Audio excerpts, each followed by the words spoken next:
this week on the Bubble Chat. That black women do not get the proper right. Yes.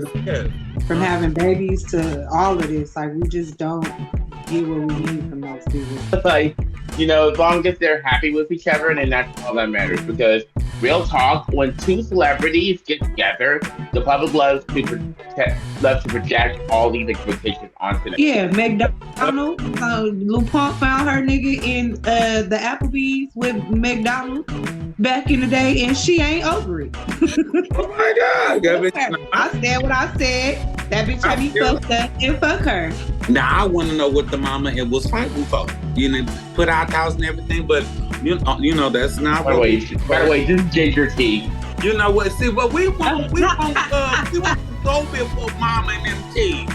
We want that tea. We want the rich tea. That back in the day, they used to do some shit together, and Diddy took it too far. And Jamie said, "You's a nasty motherfucker." Yeah. I understand why they haven't spoken in all these years. Friends and fallouts, especially in the industry, can be layered, but there's like history. I cannot stand you. I'm listening. I'm interested. What the bitch say? What the bitch say? How they ain't been cool? What happened?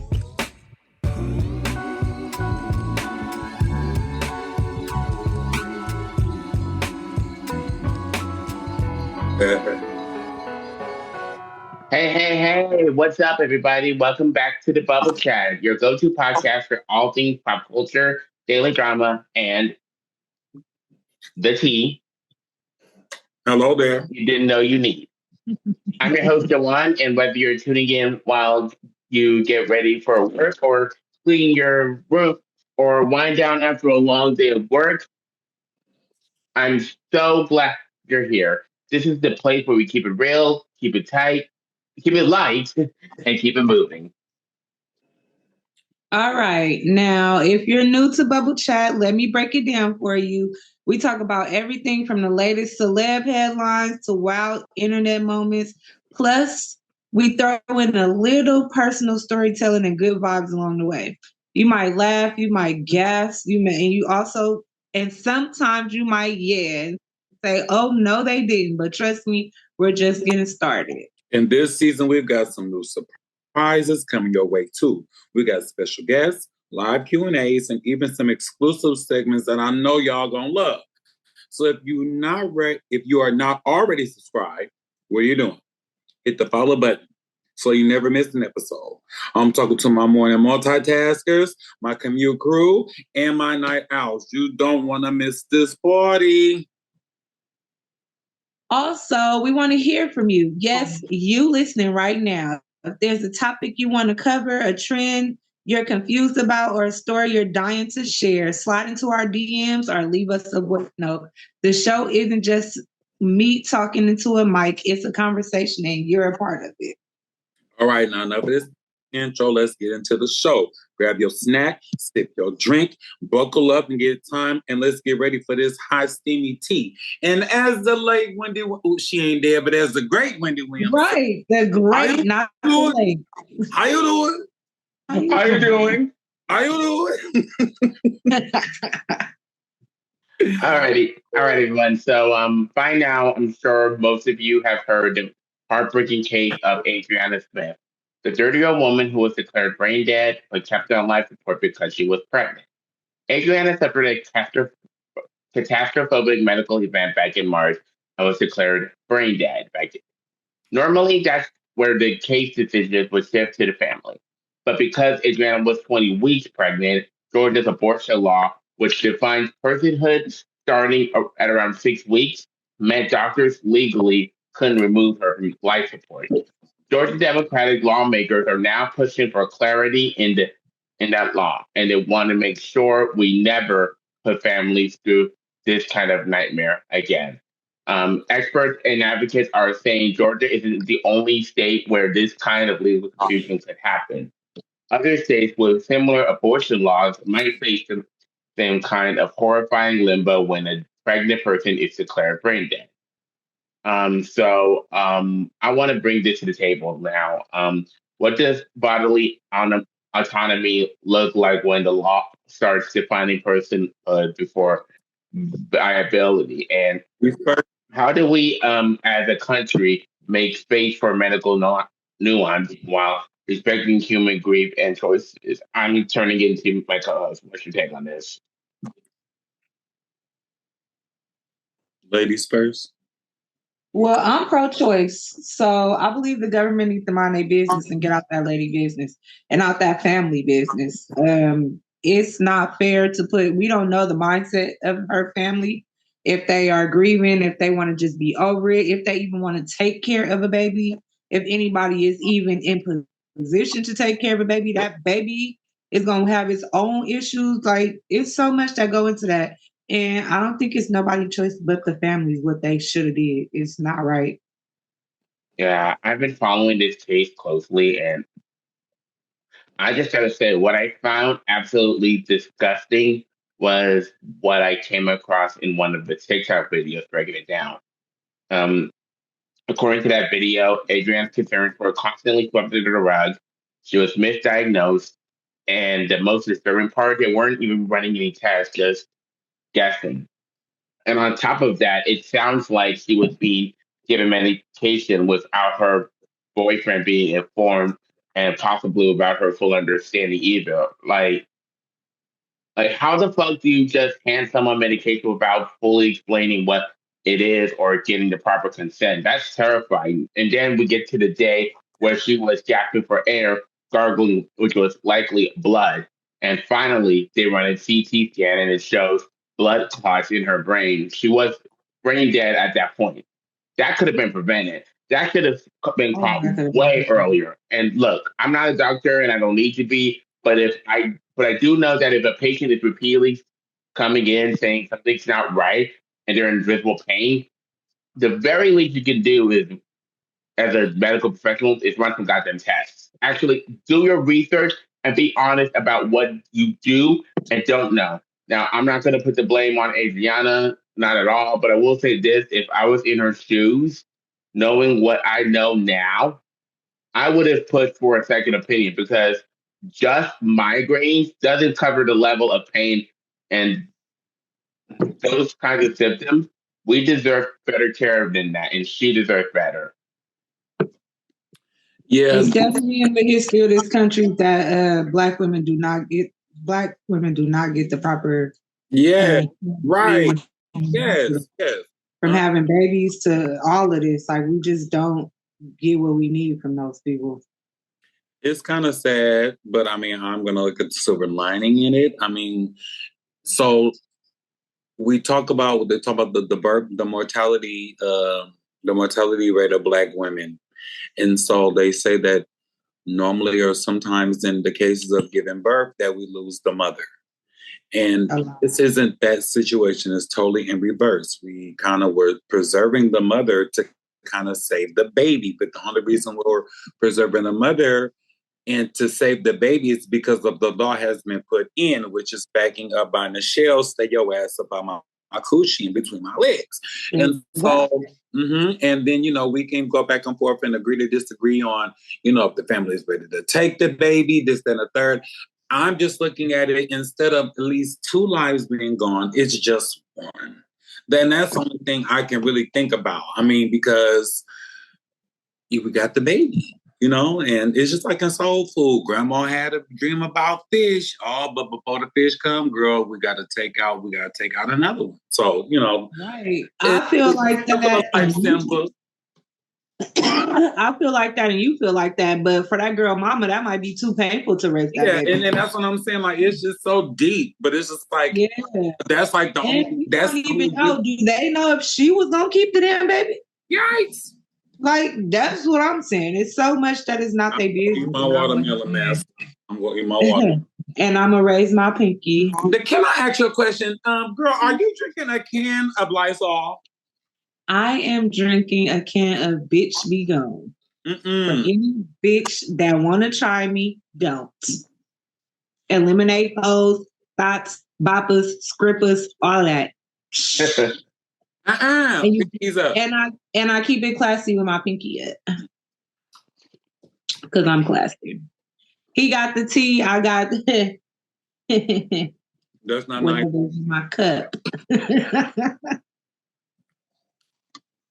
What's next on the docket? Next up is Miss Victoria Monet. Recently, singer Victoria Monet opened up about her budding romance with British rapper Stormzy, doing an appearance on the Baby on Baby This Is Keke Palmer podcast. Monet, who was 36, was seen publicly with Stormzy, who was 31, in October 2024, shortly after announcing her separation from longtime partner John Gaines. With her separation with whom she shares a 3-year-old daughter named Hazel. My bad, y'all. In the podcast, Monet described Stormzy as a really special guy and expressed her admiration and respect for him, indicating that she has grown through the relationship. Their connection emerged just a few months after Stormzy ended a relationship with TV host Maya Jama. Monet and Gaines declared their split on social media in September 2024. Though they revealed they had actually separated 10 months earlier. Monet also discussed their cooperative co-parenting arrangement, highlighting the mutual respect and effective communication that helped them prioritize Hazel's well-being. Now, here's the question for my co-host. What do you think about Victoria Monet and Stormzy's relationship, and do you believe in love after a public breakup? Nephew? I just feel like, as long as they're happy with each other, then that's all that matters. Because real talk, when two celebrities get together, the public loves to project all these expectations onto them. Some folks root for them like it's a show, others tear it down, like before it even has a chance. But at the end of the day, they're human. They're grown adults trying to find love in the industry, and that's constantly watching and judging. And yeah, celebrity relationship can go either way. Some last, some don't. Sometimes it's a mutual peaceful breakup. Sometimes it's messy and loud, and other times it ends because one or both of them are dealing with stuff like insecurity, control, or even toxic behavior. That's real, but every situation is different. So for me, I'm not reading too much into it. I just hope and pray to God that they're bringing out the best in each other, whether it lasts or not. If it's genuine and respectful, then it's worth celebrating. Period. I think that public or not, a breakup is a breakup, and hell yeah, I could find somebody else. What you mean? I don't know. Once again, mind your business. I don't see why celebrities have to or feel the need to let us so much. Like, take a page out of Beyonce book. We will never know what happened in that elevator, baby. Like ever. Like Solange, and that's like Solange JD. Yeah, like why? I don't understand why them people why they are humans too. And so I don't feel like putting them in a public eye like that. Like Chris Brown still feeling it from that shit from Rihanna.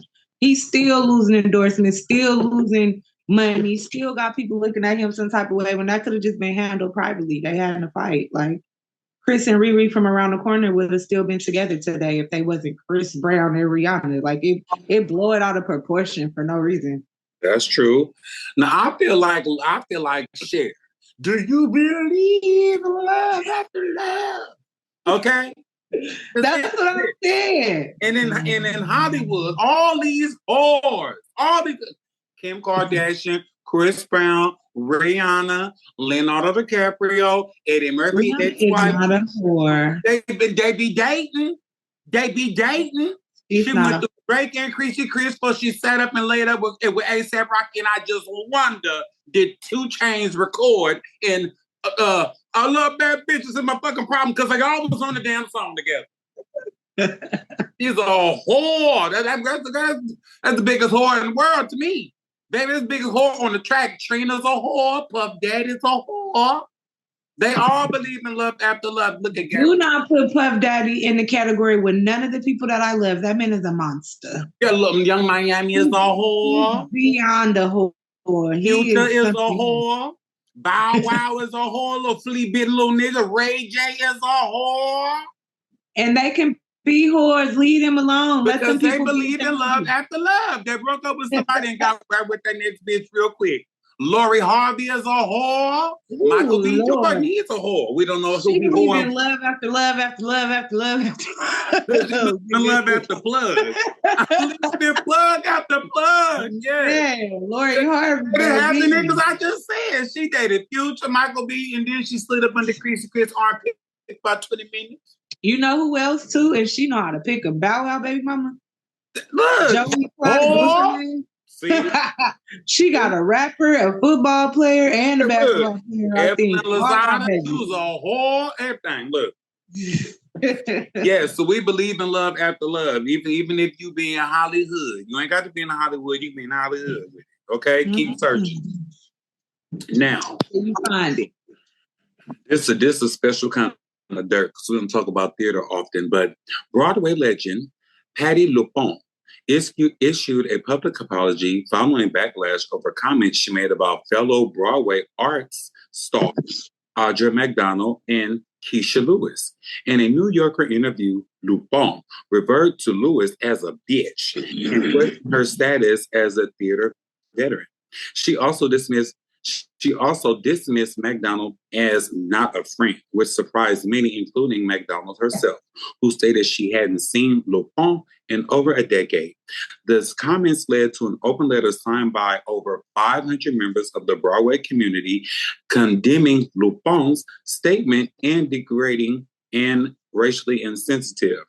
The letter urges organizations like the American Theater Wing and the Broadway League to consider disinviting LuPone to the upcoming Tony Awards. You done fucked up the thing, girl.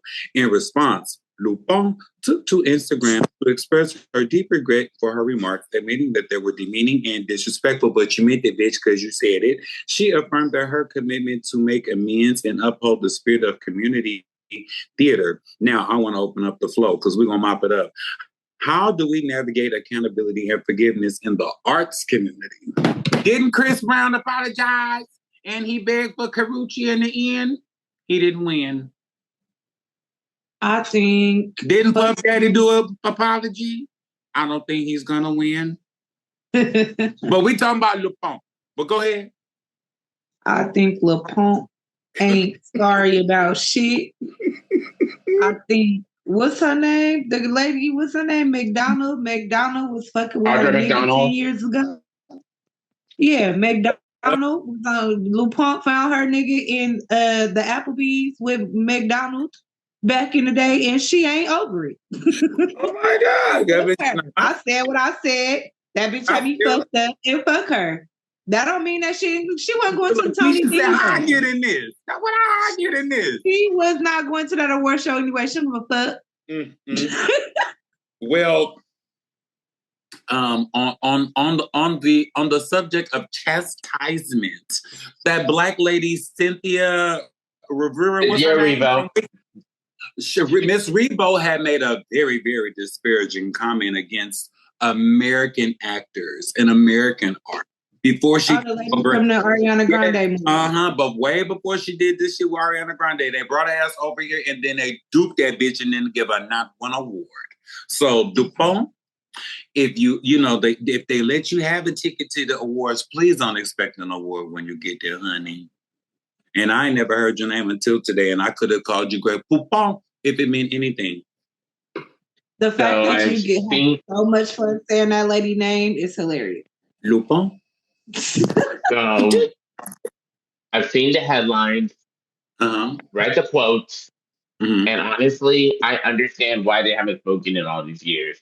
You know, friendship fallouts, especially in the industry, can be layered, but there's like history. Adonis, I cannot stand you. I'm listening. I'm interested. What the bitch say? What the bitch say? How they ain't been cool? What happened? Okay. There's history. There's hurt feelings. And sometimes these are just choices made that can't be undone.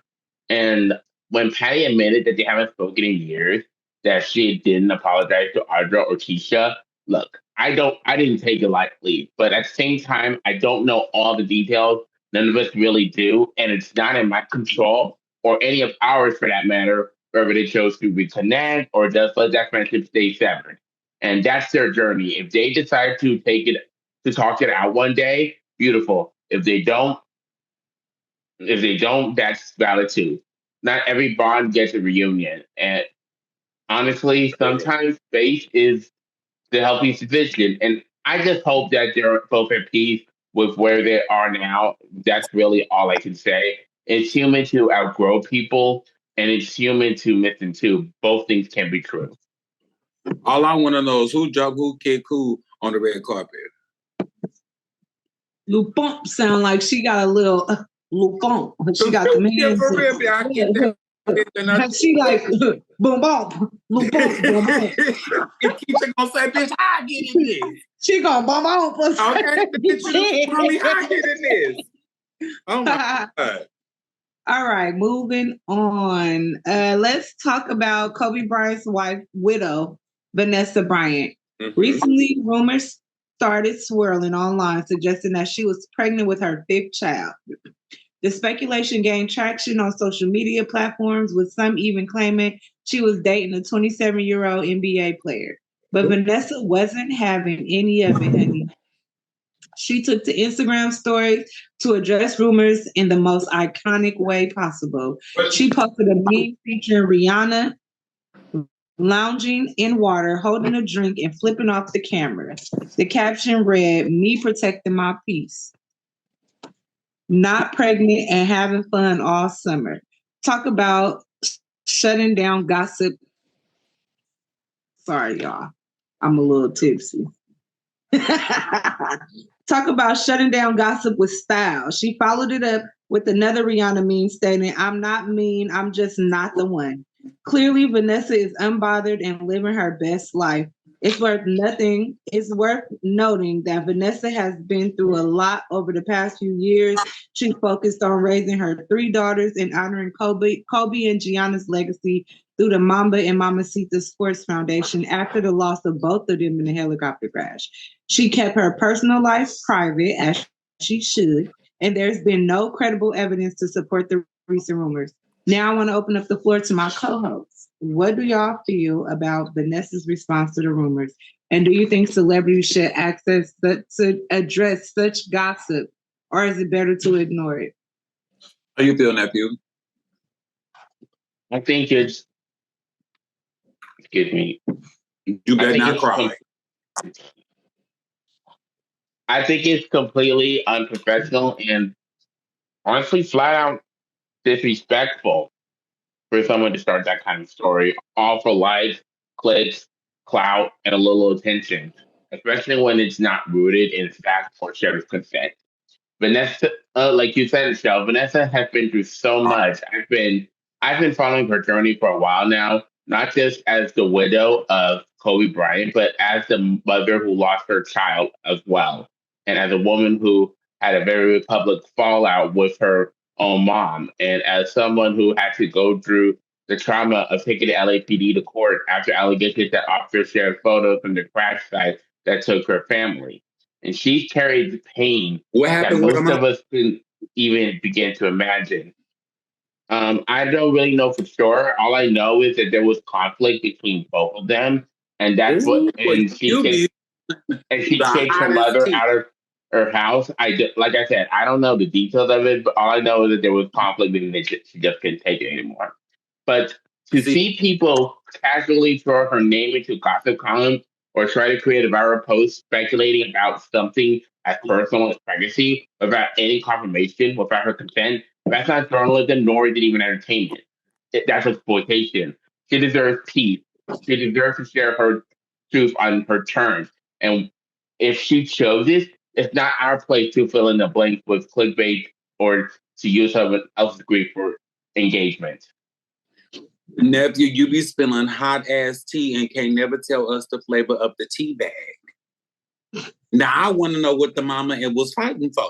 You know, put our thoughts and everything, but you know that's not. By the way, just ginger tea. You know what? See, but we want to go with mama and them tea.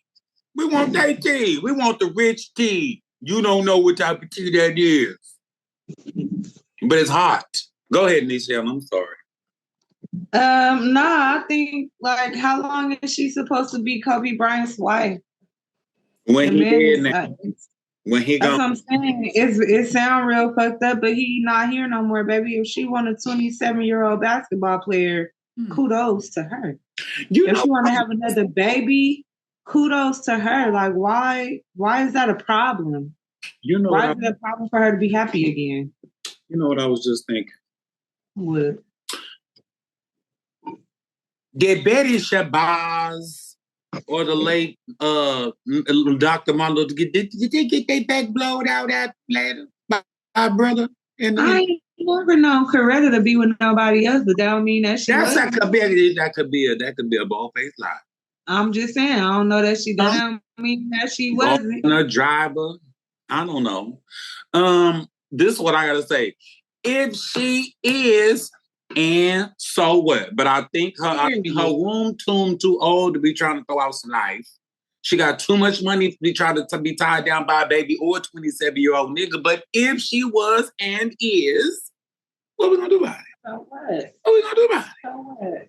What we gonna do about it? I'm just saying, look. I'm gonna clap for her. That's what I'm gonna do. Congratulations. Can you spray a bitch with the bitch spray Nichelle one time? Hit a bitch one time. Pinkies up. Keep it classy. Okay. In a pool like Rihanna with some project on. I'm just saying, do you know, like, for real, you know how hard it is for somebody to be happy again after some shit like that? Like, if that's what she found, let her hold on to that. Stop. You just let her hold on to that. That's how I feel. Well, tell me how you feel about this. Because we're going to be talking about Jamie Foxx and his recent comedy show at the Comedy Store in West Hollywood. Fox is in the hole back when he was addressing an federal sex trafficking and racketeering trial involving Sean Diddy Combs. He referred to Diddy as a nasty motherfucker, expressing disappointment over the allegations, especially considering Diddy's influence in the Black community. Fox brought up disturbing claims from the trial, including an allegation by Diddy's ex-girlfriend, Cassie Ventura, about a male escort urinating in her mouth. Ammonia backwards. Even when his daughter, Corinne Fox, who was moderating for the event, tried to steer him away from explicit content, Jamie continued to critique references Diddy's famous catchphrases in a new critical light. Diddy has pleaded not guilty to the charges, including racketeering, conspiracy, sex trafficking, by force, fraud, and coercion, and transportation to engage in prostitution. If convicted, he faces a possible life sentence. Now, I want to open up the floor. We're going to sweep this shit up. We're going to take our time. We're not going to mop this one up. We're going to sweep it every corner. How do you feel about Jamie Foxx using his platform to address such serious allegations? And is comedy an appropriate avenue for this kind of commentary? Let's dive into it and discuss. This was like, never on a friendship that's clearly got toxic, and now it's all in the open. It's wild how we're starting to see these relationships between celebs, once super tight and full of praise, unravel in front of us. And sometimes it makes you wonder, was it always like that behind the scenes? Or did something just shift over time that brought all this tension to the surface? With Jamie, the jokes weren't just surface level shade. You could tell that there was some history behind them. And it didn't feel random.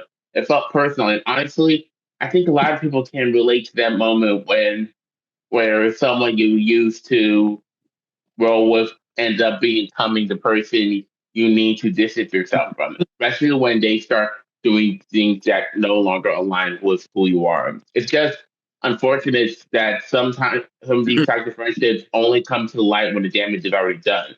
And even worse, it usually happens when the truth has to fight its way through the public scandal. That's how I feel. Michelle? I think that Jamie Foxx funny as hell. I think that back in the day they used to do some shit together, and Diddy took it too far. And Jamie said, "You's a nasty motherfucker." Dirty motherfucker, yes. But you got the curse like you Yeah. So is it wrong for him to share his experience, thoughts, and opinions? Fuck no. It's not my fault I'm popular and everybody gonna listen to me. That's a nasty nigga. The whole world know at this point it ain't no secret. Hell yeah, I'm gonna laugh about it because say, that's all I'm saying. He had Cassie in there saying, Is that what he meant when he said we don't buy no champagne when we down at the bar? I'm just saying, bro. Jamie Foxx on that. And then he came back and did bottoms up with Nikki. He said, "Excuse me, I'm sorry. I'm really such a lady. Oh Lord Jesus. Andy, what we talking about? Okay, look. Yeah, spray me down, bitch. I ain't right. Head to toe.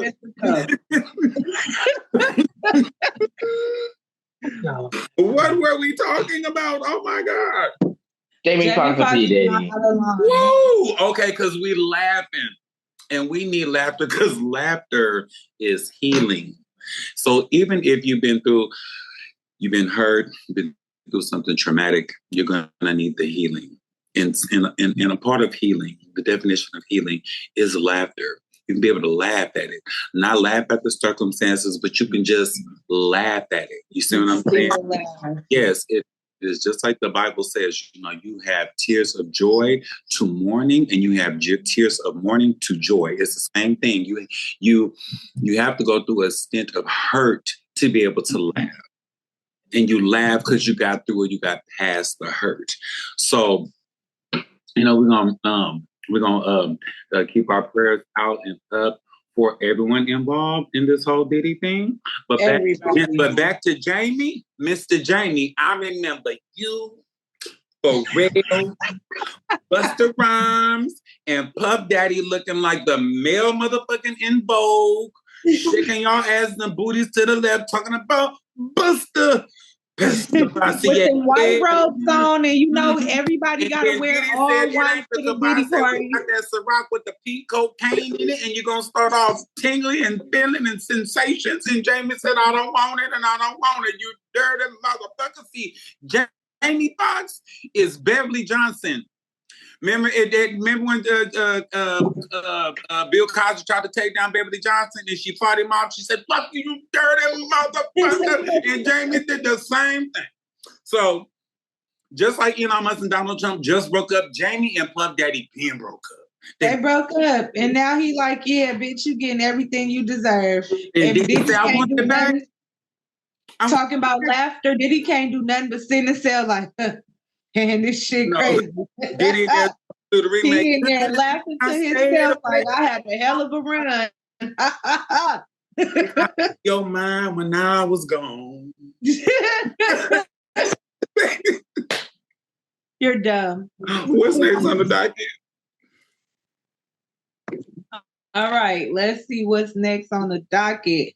Let's keep it up with the Pride Month celebration. Let's keep it going strong. Now if you've been on TikTok at Pride Fest or just vibing with some fresh alternate pop lately, you probably heard her because we're spotlighting an artist who you probably heard on the unapologetically queer, bold and electric Chappelle Roan. The talented feminine phenomenon, Chappelle Roan, has been taking a faith in the best way. Her live shows, full on drag, full on glitter, full on gay joy. Like think Lady Gaga meets your coolest queer cousin who's just doing the best house party of the fucking summer. She's got this theatrical style that doesn't just flirt with camp and lives in it. Songs like Red Wine Supernova, Casual, Hot to Go, Feminine Phenomenon aren't just fingers, they tell real stories. And she's not afraid to talk about messy, emotional, queer love that matters. That representation matters. Chappell's not just here to ride the pride wave, she's for the community. She shows up, she speaks out, and she's using her platform to uplift other queer artists, especially trans performers and drag queens who often get overlooked. She even dedicated her tour to local drag talent in each city that's love and that's activism in stilettos.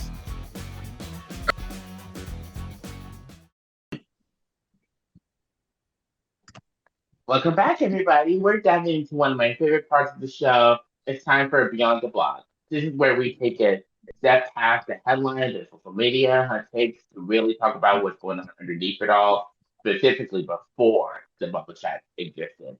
Whether it's a trending topic, a cultural shift, or something we've all just been thinking about but haven't said out loud, this is where we unpack. And today, whew, it's got something good.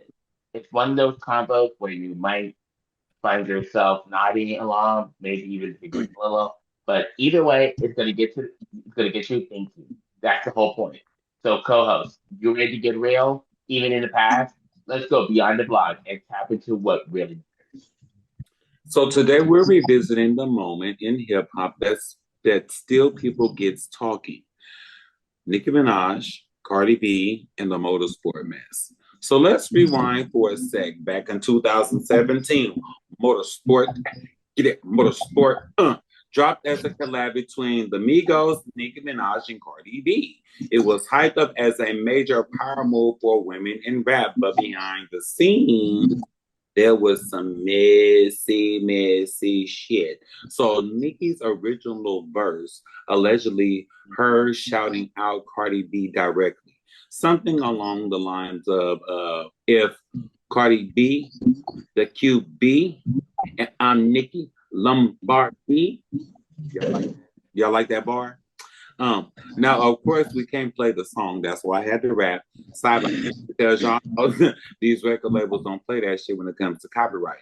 But if you're curious to know, we will drop the link below, and with the timestamps, you can check out the comparison between the original and the updated version yourself. Now, it was seen as a playful nod, maybe even as a cosign, but by the time the song officially dropped, the line had been changed and replaced Cardi's name with Quavo's, and a lot of folks noticed. Then Cardi went public saying that she didn't know Nicki's verse would be changed and implied Nicki didn't show her support from the beginning. Now, here's where it gets real.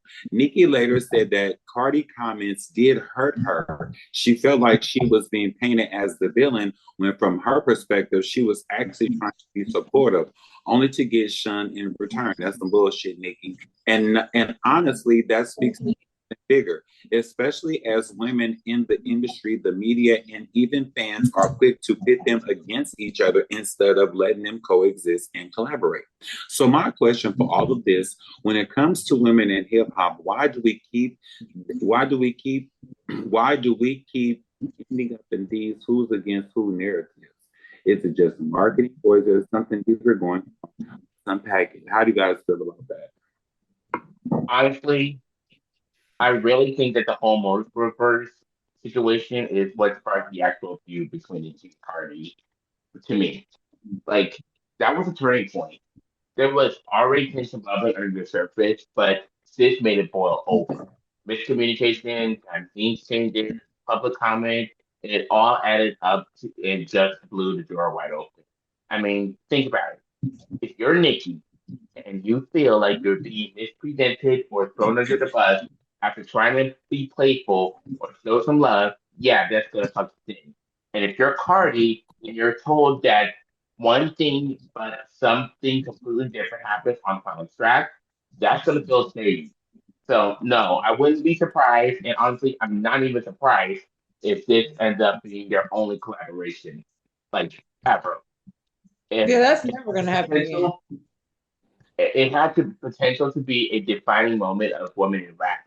And instead, it became this messy, complicated memory tied to ego, ending, and media spin. It's sad because the culture wanted to see them win together.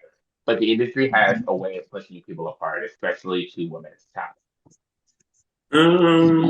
So, my 2 cents, that's very true when it comes to female rappers. But Nicki has a reputation in Hollywood for being a mean girl. and she very petty, and she likes to get under people's skin and then get mad when somebody talk about her ass. I'm not a Nicki Minaj fan at all. When her and Remy was beefing, she was like, I heard a lot of stories like behind the scenes. She was trying to cancel Remy, like if she coming, I'm not coming. So which one y'all gonna pick? Type shit. And who you think they're gonna pick? Nicki Minaj. I say you canceling people checks. Like I don't fuck with her. I don't fuck with her at all. And Cardi a real nigga, and she not with that shit. I think she called Nicki out on some fake shit that she did and behind the scenes, and Nicki went and changed her verse and didn't say shit, and that's what started that beef. Nicki is very fake, plastic. That's why she's a barb. Thank you. Plastic. I believe Don't like her. I learned from a movie called Gypsy Rose Lee. It was a young lady. She ended up having to become a burlesque dancer. That's what we call strippers, right? And in the back room, she was like, what am I going to do?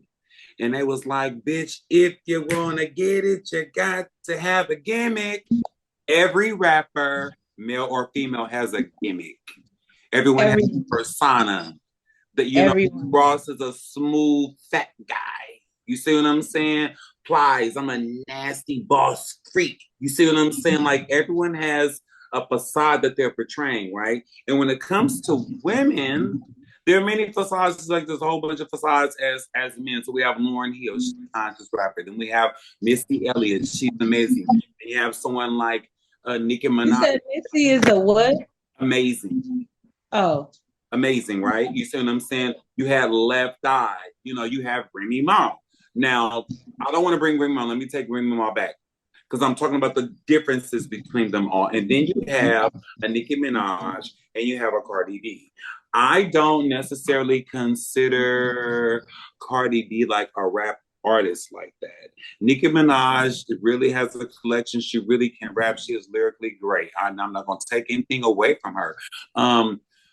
But I know, and I can honestly say that Cardi B is a weaker rapper than Nicki Minaj. But as far as this song with Motorsport, at that time, Cardi B and Offset, that was their first part of a collaboration, I believe. But it was like a little bit of whispers and scuttlebutts that Nicki and Quavo was going to be dating. So I think it was that was like supposed to be a big power move up and on top of the men and the women. Like the women are coming together somehow, but for these guys, it didn't work out like that, right? But yeah, and as far as women working together in the industry, it can be done because, like you said in the beginning, Michelle, Nicki is known to be a mean girl, right? Yes, she is. I'm saying she did not get along with what's that, Mariah Carey, and she got blasted out by Rihanna a long time ago. She was like, "Girl, you do not get along, bitch. You know we don't like each other." You know what I mean? So, everyone isn't everyone's cup of tea. Whether if that show mo that nobody really is your cup of tea. You know what I'm saying? If you are snooty, if you are stuck up, a barb, a mean girl, all those things, you can't not be friends with nobody. You know what I'm saying? Who is she really cool with in Hollywood though, like that? That part. I don't know her business. That part. That says a lot about her. Meg and Glorilla shows you that shit can be done. And we see the collaboration, the love, and the camaraderie with female rappers, female artists. And if you follow that tour, she really got Glow confidence from here to here when it comes to performing. Like, you really could tell that she little sis her in a good way. Yeah, Glow is a pony. She is not on that hype. That's what I'm saying. It could be done easily. Doja Cat can get on the song with anybody, and that bitch is dope as fuck. Yeah. Like, it can happen. It's depending on the type of, that says a lot about her character. She don't fuck with nobody. Nobody don't fuck with her. Everybody that has an experience with her is not a good experience. That says a lot about her as a person. And then your husband is a pedophile. Like, come on.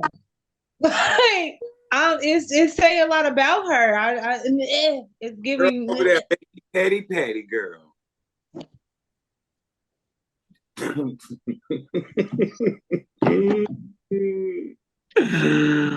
All right. I think that's going to do it for this episode of the Bubble Chat. We want to thank you for kicking it with us and tapping into our combos, whether you are nodding along, side-eyeing us through your headphones, or ready to debate in the comments. We appreciate you. Don't forget to subscribe, share with your group chat, your cousin, and that one friend who always got something to say. This is the show for them, okay? Now, we'll be back soon with more tea, more truth, and more of the stuff everybody's low-key thinking about, but nobody ain't really loud enough to say. So until next time, thank you. Take care of yourself, drink some water, and we pray the Lord when the timeline gets too loud. Peace out from the Peace out, y'all.